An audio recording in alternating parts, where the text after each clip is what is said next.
because we're good. Okay, cool.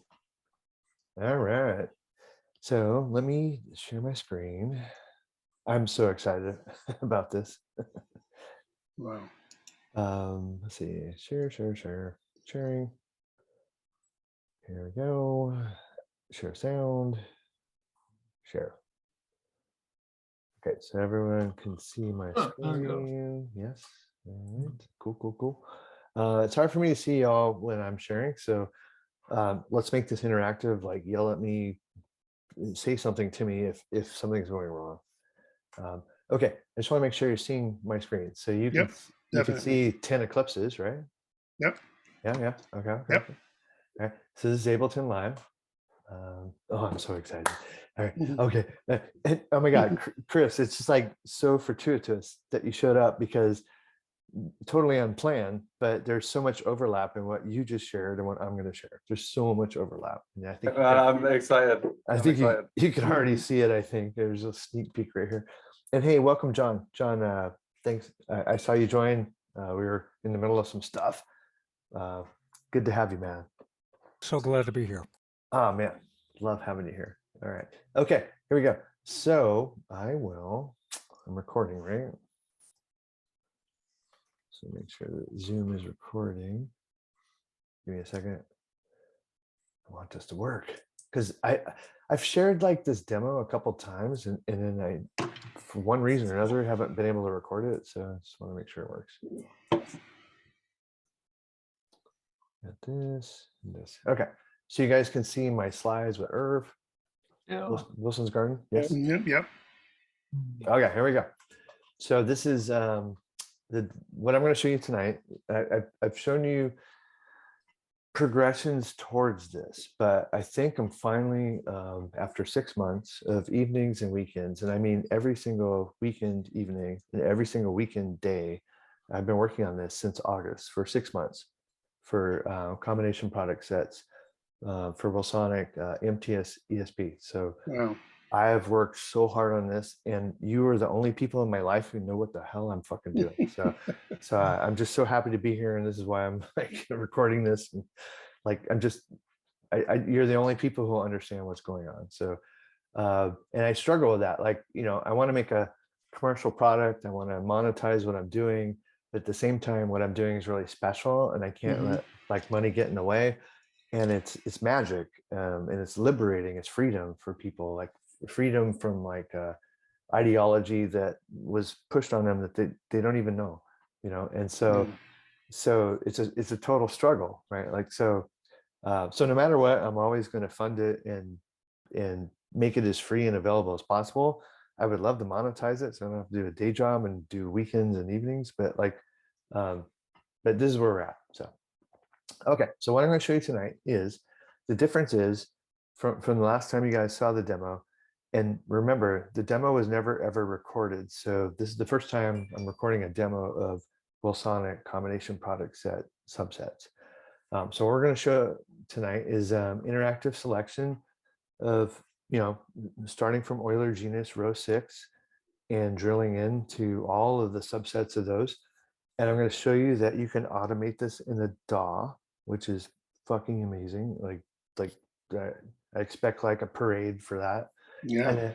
And then common tone modulation and inverse modulation. I just want to show, like, these aren't abstract theories. This isn't some weird, gimmick. This isn't math. Like, these are real useful musical things. And, I know everyone on this call knows that. I mean, Chris, I think just from what we listened to with you, I think you know that. Like, I think everyone here knows that. So let's get into it. So refresher, Erv's canonical paper, D'Alessandro Like a Hurricane, kind of mapped Pascal's triangle, the first few rows, like 6 rows, to very, very useful musical structures where all kinds of useful musical things are available to you.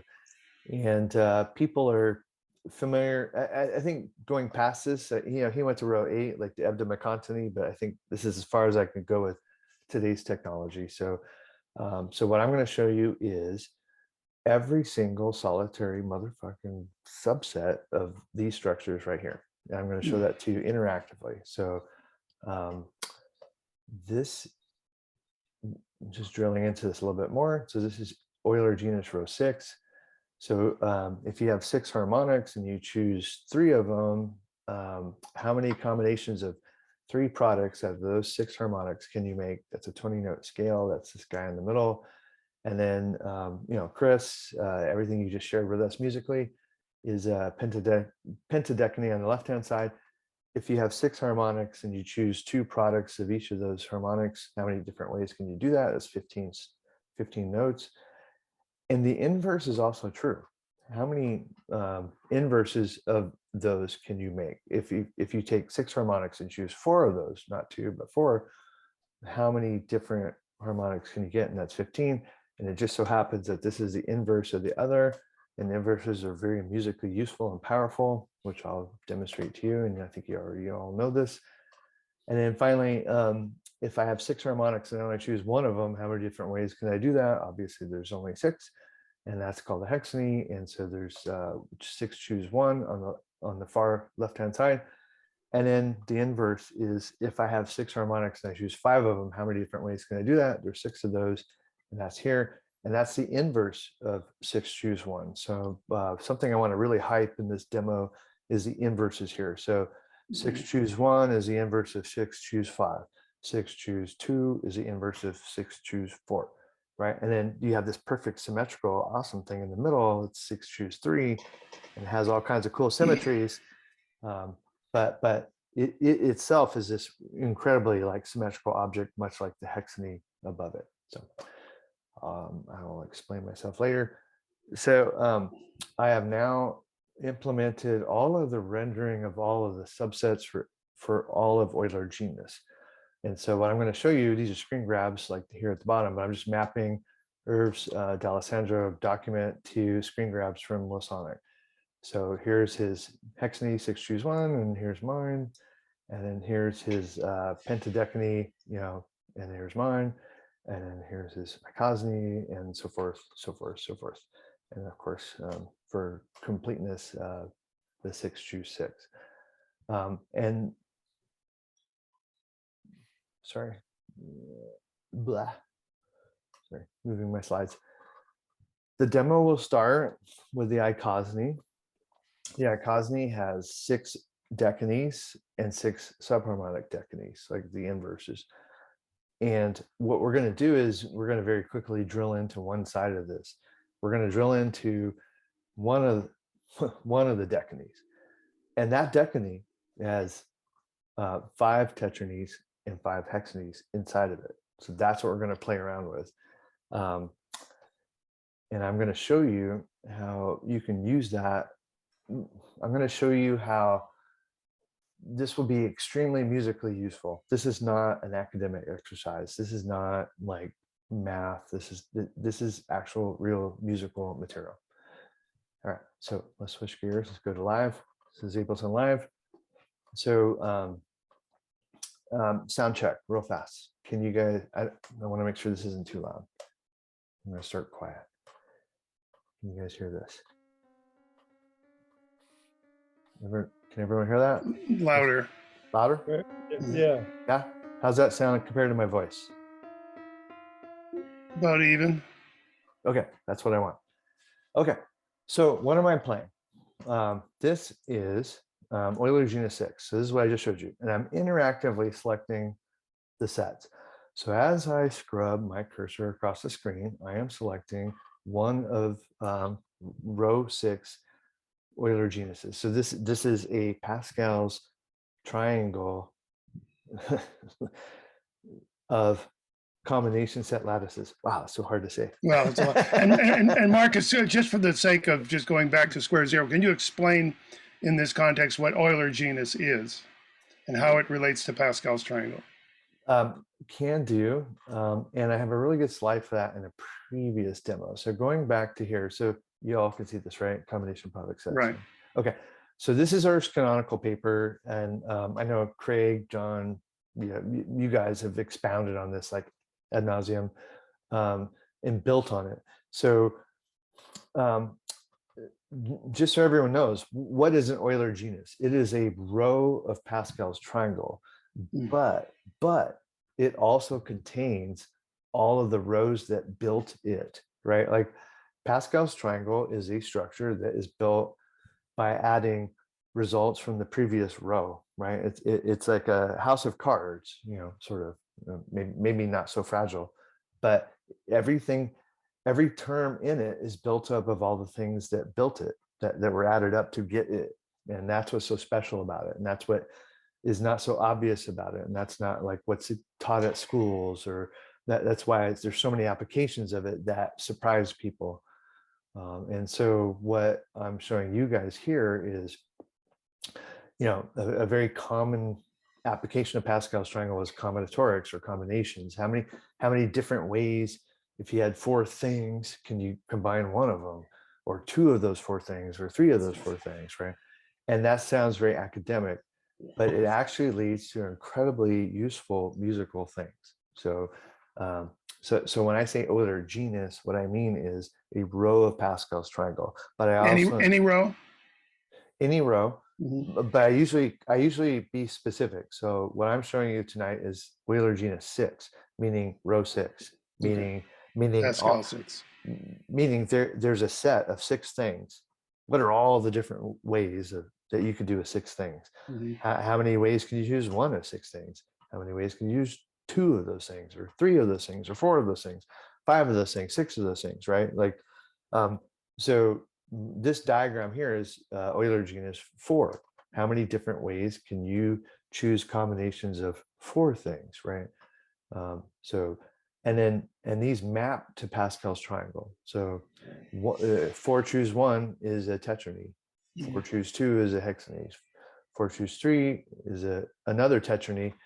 And then there's some sloppy language I use. I call that subharmonic, because the 4 choose 3 and the 4 choose 1 are inverses.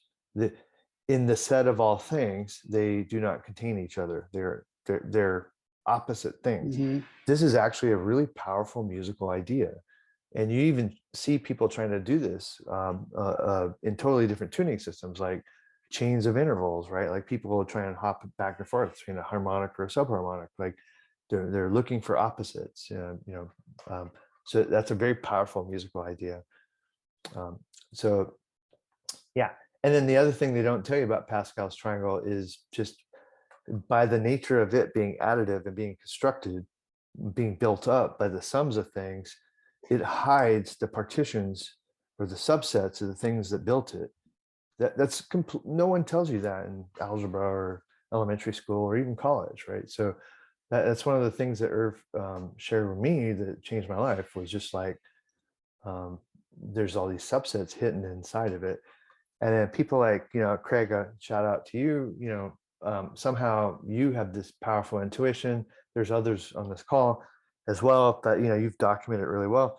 Like somehow all those subsets, all those combinatorics, all those variations are just so easily seen by you. For me, not so easy. So I had to write software to do it. And so that's what I'm sharing here tonight. So Stephen, going back, from when you asked that question, like where we're at right now is we started with the icosany. We're going to drill into one of its 6 decany subsets. And in that decany, it's going to have 5 tetranies in it and 6 hexanies. And we're going to show that interactively. So here is the icosany, and I'll drill into it. And here we go. On the left-hand, okay. On the left-hand side is the icosany, and the keyboard is tuned to it. Oh, hold on. Can I hear that? I want to hear that. Can you hear that? There we go. How dense is that? That is such a dense scale. What the fuck am I supposed to do with that? Right? How do I play that? How do I finger that? What do I do with that? Like it's so dense. What do I do?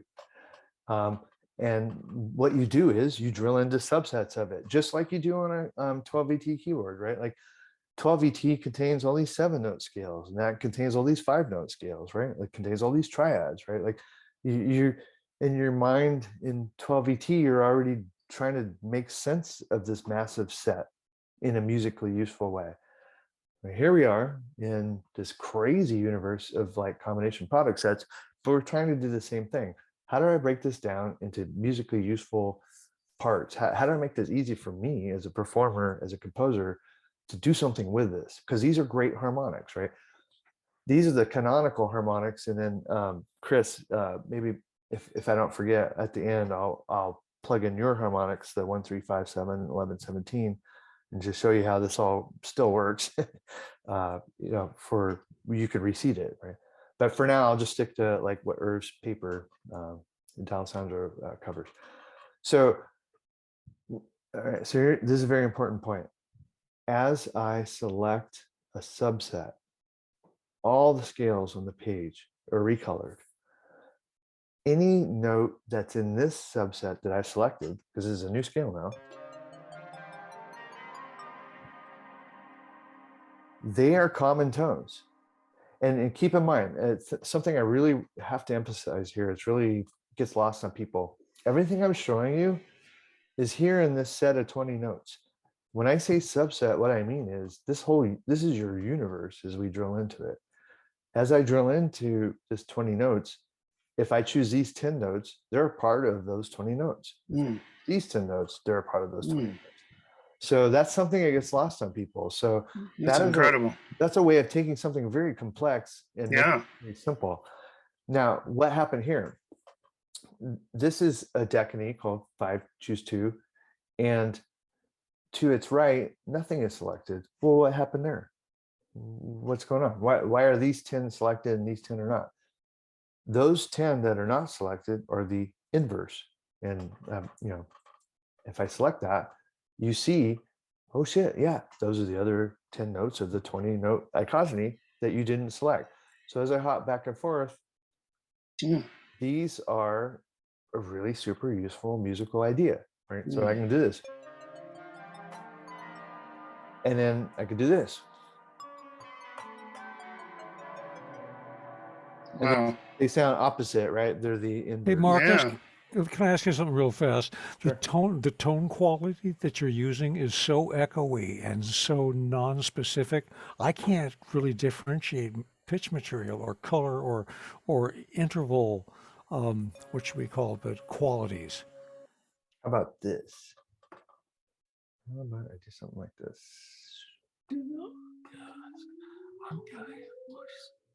That's better. That's better. We can use a little more level too. Yeah, it can. Is this one okay or no? Or I'd go 6 dB up at least. Yeah. How about this guy? How about this guy? Yeah, give us some harmonic content. that? No signs. There we go. There we go.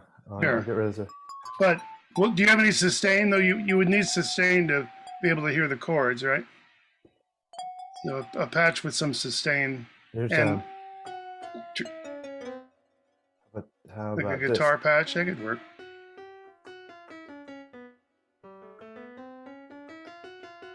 And when you hold a note, does it sustain? Not so sure I have sustain stuff ready. Hold on. Because I'm all about harmony. If you guys are using Ableton, I'd really advise something called Spectral Freeze, which is a max for live patch, where it basically allows you to like freeze like, any harmonies that you're playing and have them play forever. What's it called?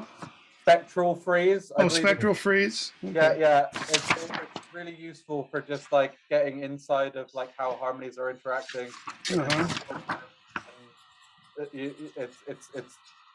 It's really intuitive, and it's just and you can kind of see the spectrum as well, like as it's happening. So okay, great, thanks. So this is great feedback, John. I don't know if I'm going to be able to do this right now, right in this session, but I hear what you're saying. I get what you're saying. So I should put some work and thought into different sounds for demos like this. And Stephen really hit it on the head. You got to have sustain, because just hitting little points all at the same time, as we know, melody and harmony are two different animals. So Absolutely. just a comment. No, it's great feedback. I'm going to keep moving forward because I want to try and wrap this up because actually Yeah. Steven, Of Steven course, has a Take, big course. take demo. your time, dude. This is really important. Yeah. I'm blown away already. This is good stuff. Yeah. And Take your time. Yeah, I'll work Take on your that. time. But definitely want to save some time for Steven. So I'm going to move through this. I think I've made my major points. So I'm just going to do a few things like home run, just to get this over with. All right. So we talked about inverses. So this is right out of 20 notes. There are 10 here and then 10 of its opposites. But the other thing that's going on here is all those other notes that you see on the screen, here and here and here and here and here and here, are common tones to the scale that I've selected. I have selected one subset, but all these other subsets have tones in common with it. So if you want to do some kind of common tone modulation, you can. So if you're sitting here going, oh, I'm in this 5/2 and I'm playing these notes, and I want to modulate to this guy, you can pick those tones that were in common and then modulate to him. You know, this is done all the time in other totally different designs like 12ET, right? Like, and what's happening is as I select any scale, as I select it, it's showing you here are these other opportunities for common tone modulation. Now in this column, the 4 notes that you see are tetranies that are in common to the currently selected decany. In the right-hand column, these 6 notes are hexanies that are in common with the currently selected decany.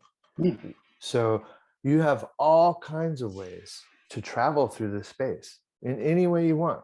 If you want to hop back and forth, like from an inverse to an inverse with nothing's in common, you can do that. And it's right here. It's very obvious how you would do that. If you want to hop from a note or a couple notes like a tetrany or more notes like a hexany from this tuning to another subset, it's all here. It's all very obvious. It's very graphical. It's very intuitive. You just go there. So there are just all kinds of really cool, musically useful ways of traversing this space. Here, I'll just go one more level down, and then I think I'll have made my point. So this is a decany 5/2. This is 1-3-5-7-9. It's embedded in an icosany, so it's got a common tone of 11. And inside it, it has 5 tetranies and 5 hexanies. And when I select this hexany, I'm sorry, tetrany, or this one, or this one, or this one, you can see the rotation. So it's very obvious how the symmetry works, right? Wow. Yeah, 1, 2, 3, yeah, counterclockwise, clockwise.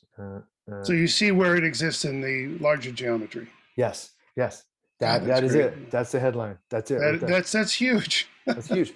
So you start with this incredibly dense thing like an icosany. Like, what the fuck? How do I What do do you this? do with that? How do I Right. do this? Yeah, And I think I called this out early, but as I do this, like, notice the keyboard down here, right? At every single time, everything I do, the keyboard is being retuned in real time, right? It always has been this whole demo. And again, inverse, you go here. There's a hexany, tetrany, hexany, tetrany, hexany, tetrany. And you can see in the larger set, in the decany, the 6 notes are there. And then these are the opposite 4 notes, the tetrany. Boom, boom, boom, boom, boom, boom. And I don't know, Craig, how you did this without a computer. I just have no idea. And then boop, boop, boop, boop, boop, boop. And then same here.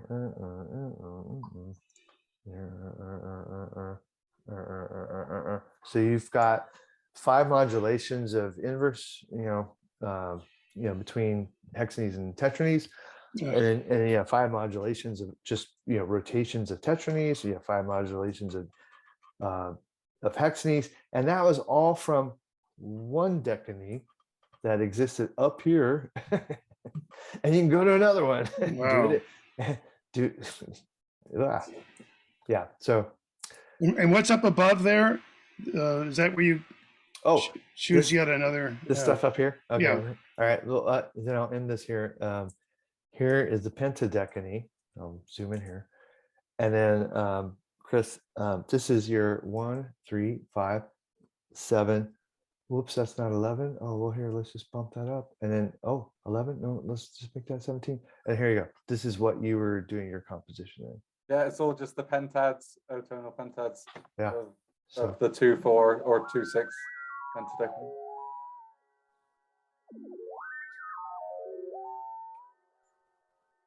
Whoa, sorry. Yeah, and you can see them rotate.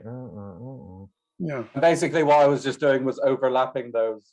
Like as Marcus explained, was like you have kind of common tones between them, Yeah. or you have complete inverses. My idea was that they were kind of just shifting around each other, moving around this closed circle, and trying to write a piece that was kind of encapsulating that. That's why I was asking about eclipse, like what you actually meant by that, because right, like they could be overlapping on a terminator, they could be inverses. I wasn't sure how you meant it.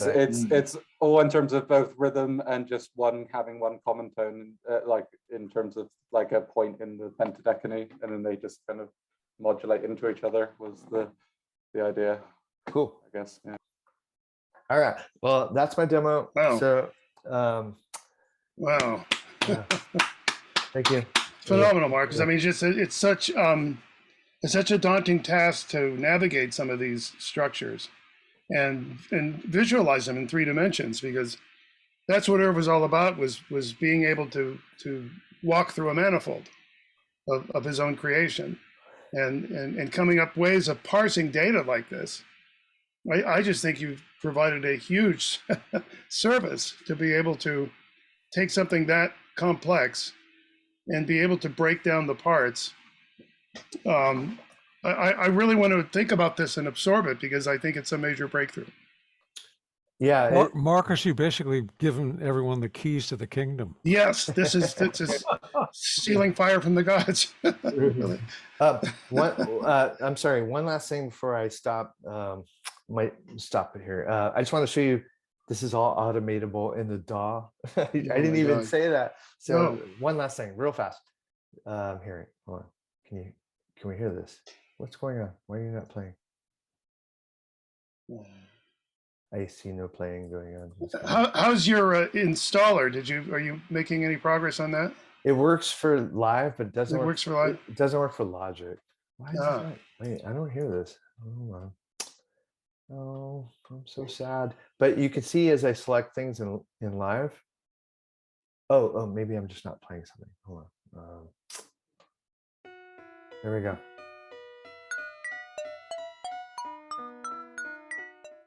Sorry, very robotic. But what I want to show is, as I pick things in live, notice that this automation is changing the plugin, right? Yeah. So this is, that tetrany. Here's another one. Here's another one. So you're just going from clip to clip, huh? Yeah. So the clips are actually, you can use this in a professional musical environment, right? You can, make clips that point to states of combination product sets. Wow. And then just click here. Right. So everything I was doing interactively, you can also capture and record. All of the channels are looking at that plugin, right? Right. Do you have to put the plug? You don't have to put the plugin on each channel. So Wilsonic MTS-ESP is a master plugin. It's right here. It's on this one channel. All these other software synthesizers, not all of them are playing, are live. They're their own thing. Here, I'll show this here. So that's like Serum. There's like Piano Tech. These are all listening to Wilsonic and saying, to me, bro, to me, to tell me what you want me to do. And that's what's going on. So and are you able to automate the going from clip to clip? Yes. Okay. Yeah. What command is that? Well, okay. So for folks who aren't used to live, like live has 2 views. So this view may be unfamiliar to you, but this view is the timeline view. So this is much more traditional. So Wilsonic is, this track right here. This is a timeline track, right? So the x-axis is time and y-axis is instruments. The Wilsonic is this instrument up here, and you can go back and forth. So I could say like, oh, this guy right here, I'm gonna take him and put him right here. And so now, sorry, what the fuck? Sorry, my mouse is all messed up. I don't get it. What's going on? So this guy is now a piece of automation that when I play from here on out, he will play that that tuning. This guy right here. And then here, I'll go grab a different one. This guy right here, I'll move him, I'll go him right here. And now on the sequencer, when I go here, when I grab him, sorry. So you grab the Well, clips and put them in the timeline view. Yeah, exactly. And Marcus, how do you decide the root of the scale if there's no root in the? That's this guy right here. There's frequency, middle C is it. I'm thinking about changing this to concert pitch, right? Yeah. It's instead of middle C, make it just make it concert pitch. Middle C kind of makes more sense in terms of synths, but I do understand the desire to go to everything is relative, right? Everything is relative, and you can do anything you want. So yeah, if there's a convention, you can make it happen within this framework. If it's something that's very creative to you and has no convention, you can also do it in this framework. So yeah, so everything can happen here. It's a good question, right? Like these structures don't have a center, so what's the center? But they are all relative to a hidden center. You don't know about it, you don't think about it, but it's there. It's always there. Yeah, that's the beauty of the constructs of everything. All right, so I'm done. Wow, Stephen. Wow. I'm gonna stop sharing. Thanks, Marcus. I'm still kind of smoking from that. But thank you all for indulging me. It's a pleasure to share this with you. This is one of the hardest things I've ever done.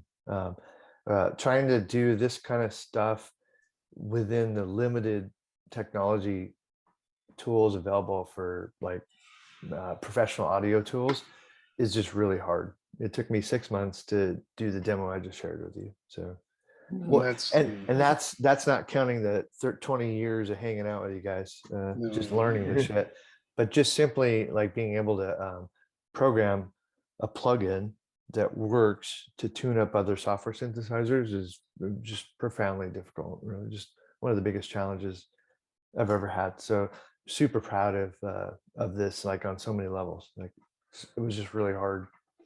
Yeah. Thank you. Thank you. Your thousands of hours. But yeah, I mean, you guys are the audience. Like I did it for you. I did it for me. I did it for us. Oh my God. Yeah. So did you, by the way, one last question, Marcus, did you find that your visual programming background came in handy? Yeah. Well, okay. I shared a tweet. I shared it in Slack as well. I think you're all on Slack, but there's this really cool. There's a lot of cool tools for color management. Like so. Okay. Very formative experience for me is I've been programming for a long time since I was a kid. Went to college.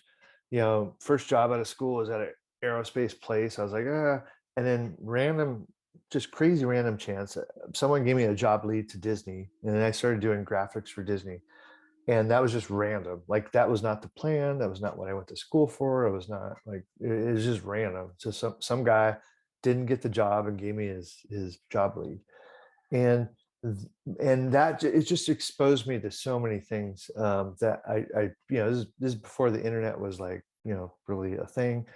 And at Disney, one of the very first things that I did was I was hanging out with background artists. So there are animators and there are background artists. So animators are guys who drew everything and they were the actors, right? Background artists were the painters. Right? They paint the sets, the environments and stuff. And right away, like from almost day one, even though that wasn't why I was there, like the background artist exposed me to that color theory. So there's all these color theorists, centuries of color theory, of, you know, how to make palettes, how to make moods, what kind of colors evoke visual like moods. And what I liked about it was a lot like music, in the sense that there's no cultural context. It was sensational, right? It was sensual, right? It's like, I like instrumental music. There's no words, and there's no culture. Like, well, you know what I mean, right? There's culture, but it's the sensation of sound that like turns me on, right? So definitely the time at Disney, all the color theorists exposed me to things like the way your eyes perceive color, value, you know, pitch, as it were. There's all these theories about it, and so I posted recently, like, there are a lot of software tools now that are open source for what they call like uniform perceptual palettes. So if I go through the rainbow of all the things that I can see, what is the way I can see a band of all those colors in a way that looks the same, almost like octave equivalent, like where there's no bias, like because your eyes are biased towards certain hues, you know, and so things stand out. So if I just go through the software of a art, you know, red, blue, green color palette, things just leap out at you like, oh fuck, the greens are so fucking bright, and the blues are so dark, and you know, and so what I've done here, and what I showed you tonight, takes advantage of what they call uniform perception. So that's where no matter what the bias of your eye is, we will level it out so that the blues are as bright as those greens. Those greens are not as bright as they would normally be, right? Like, and then you make a really uniform, homogeneous palette. So I've put that into Wilsonic right now, and Right. that's different from other demos I've shown. And it's very subtle, but I shared some screen grabs where you can see it, you know, but just trying to make it easy to get a sense for, like, within an octave, where are you, you know, and not bias it like, oh well, just because it was green or just because it was blue, you know. So yeah, definitely a lot of art direction from Disney is coming into Wilsonic, like just trying to make it easy for folks to get a you know, some kind of bearings in pitch space, for sure. Wow. Wow. Fantastic. It really shows. Thank you.